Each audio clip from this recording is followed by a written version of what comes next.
Now, since Boris Johnson's resignation, all attention has focused on MPs in Westminster and the ballots that have seen the leadership candidates whittled down to the final two.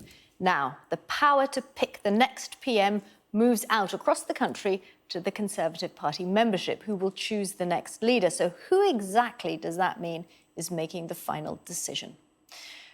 This research from 2020 shows how Conservative members are spread over the various age groups. 39% of them are over 65, compared to 19% in the whole UK population. The majority of Conservative members are male, while nationally, the distribution is fairly equal. A 2017 survey found that members' ethnicity was 97% white British, compared to 78% of the population in England and Wales. And most of the members live in the south of England, with only 6% in Scotland.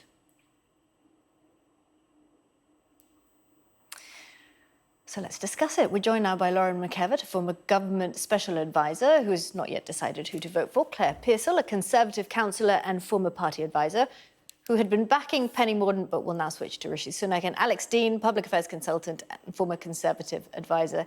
He's backing Liz Truss. Lauren, Claire and Alex, thanks so much for talking to us. Alex, let's start with you.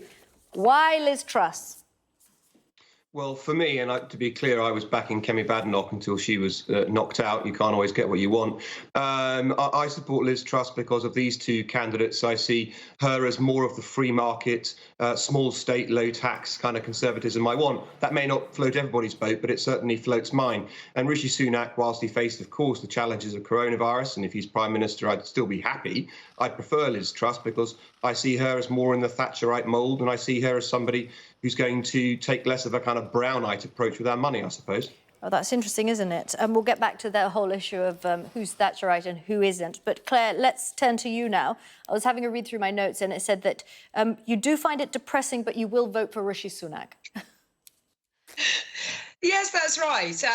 I started out actually supporting Tom Tugendhat because I thought that he would offer a clean, fresh start that we all needed, but then changed over to Penny Mordaunt. So to have both of your candidates, your preferred choices, to be knocked out leaves you with the choice between these two, which isn't my ideal, and I'll be completely upfront about that. And I think I've settled on Rishi Sunak currently, because looking at the finances, I know Liz Truss is promising a lot of tax cuts, which everybody would like, but Rishi does make the point that where do we get the money from to support the country? You can't just keep cutting taxes. You do need to get that money from somewhere, and being fiscally competent is what a Conservative is all about. It's interesting you say, and we will get to this again, we'll come back to you, and specifically about who your ideal would be, but in a moment. So Lauren, that's who they are going to vote for. That's who they back. You're undecided. Yes, well, I decided not to try and fall too heavily into one camp while a whole other electorate of people was narrowing the field down to two. I thought that all the candidates in the field said some interesting things and some slightly batty things. And I think that the race between Rishi and Liz will be an interesting one. I find it interesting that Alex is thinking that Liz is more in the Thatcherite mold, when in fact, as Rishi pointed out in one of his hustings, his hustings answers, Liz is, of the two of them, the only one who's in favour really of looking at long-term debt and war bond options for the possibility of offsetting against tax cuts, which is a more left-wing approach to balancing the economy. And I think that we're going to have a very interesting debate over the next 6 weeks. The Conservative Party is one of the oldest parties in the world, and we have reinvented ourselves more times than all three of us can count. And this is an entirely new generation of Member of Parliament running for the leadership of our party. And I really hope that what that means is a very serious and great debate about what direction our party takes for the next 10 years. And so I am happy to remain undecided and listen to what the new generation would like to debate. Okay. So let's pick up on that Thatcherite theme and go back to you, Alex. I mean, Sunak himself has said, my values are Thatcherite. I believe in hard work, family and integrity. And your candidate, Liz Truss, had said she isn't. She's denied modelling herself on Margaret Thatcher, despite the T-shirt, the blouse, excuse me, and the bow. We all saw that. And she insists, I am my own person. Yeah, of course, she's her own person. One seeking to read the runes on these people, as we were with the whole of the candidate field, to see who we think most clearly reflects what we believe. And I think Liz Truss has a pretty clear low tax agenda. She's spent some time burnishing that in think tank land and in her roles. I like very much what she did on international trade too, both the rollover deals and the new deals. But look, let's just say one thing, and I respect my two fellow panelists greatly.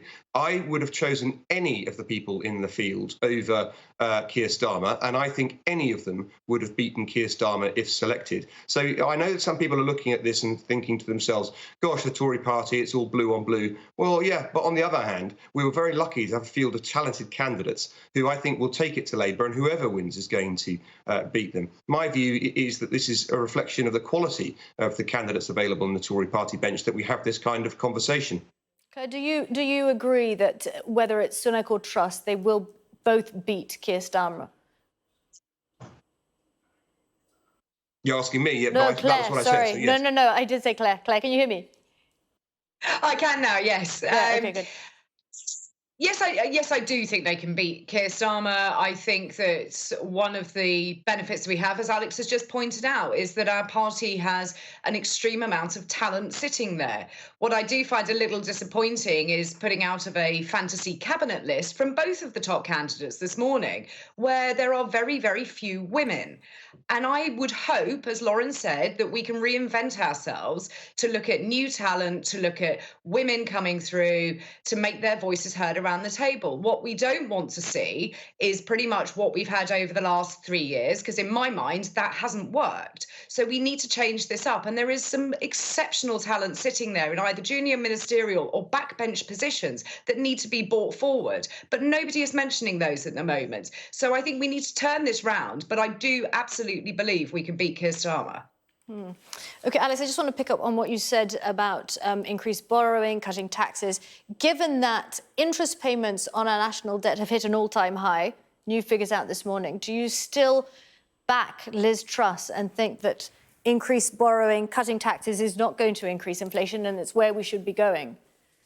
Yes, I do. At the same time, we've seen plenty of economic studies saying that the new Chancellor will have, and people vary on their precise estimate, but circa 60 billion of fiscal headroom to make adjustments which are not inflationary. I know Lauren suggested that this is a left-wing approach to economics. I mean, if it's left wing, it's also what Ronald Reagan did. So it's an interesting perspective on where the political spectrum sits. If you think that that's left wing, I think that we should, as a country, be investing right now to ensure that people don't get another tax rise. I think it's the worst time to have national insurance hike. Many times on your programme, Kimberly, people are talking about the cost of living crisis. I think it's absolutely the wrong time to be taxing people more. And fortunately, electorally, that's also what people want. They want their taxes to be lower. So it's useful if you can do the right thing and a popular thing all at the same time.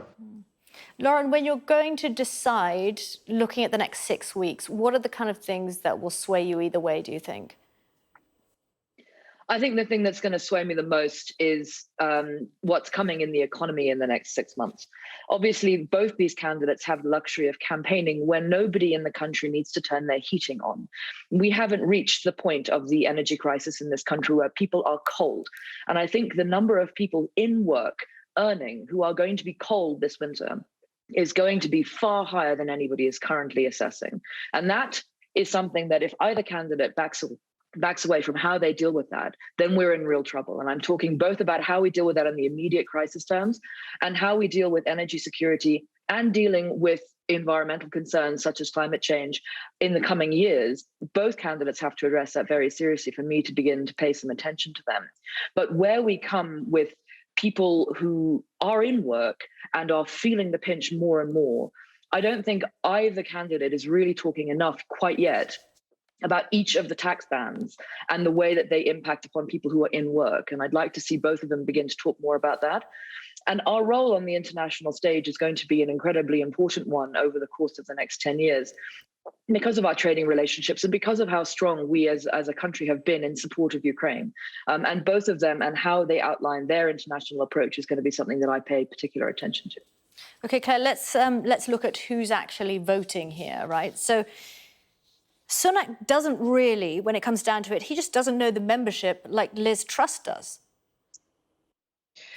Well, I would argue that Liz Truss reaches a certain part of the membership. Now, where I live, we fall into an older demographic. It's a southeastern rural area, which does fall in largely into the 65 plus category, as you showed previously for membership. And they are looking quite hard at the finances of the country, but they're also looking at which candidate is going to look at the health service. That is a real issue, especially in a rural community. You're looking at access to GP surgeries, you're looking at hospital appointment availability and transport. And neither candidate has mentioned that at the moment.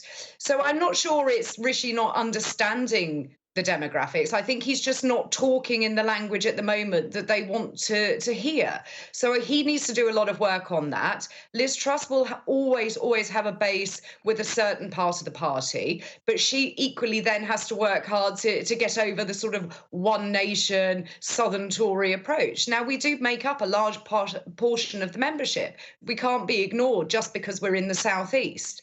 So for her just to look at the red wall seats at the moment will have a detrimental effect on her campaign down here in the south. OK. Lauren, Claire and Alex, thank you so much. 6 weeks. We'll see how it goes. Thanks. Thank you.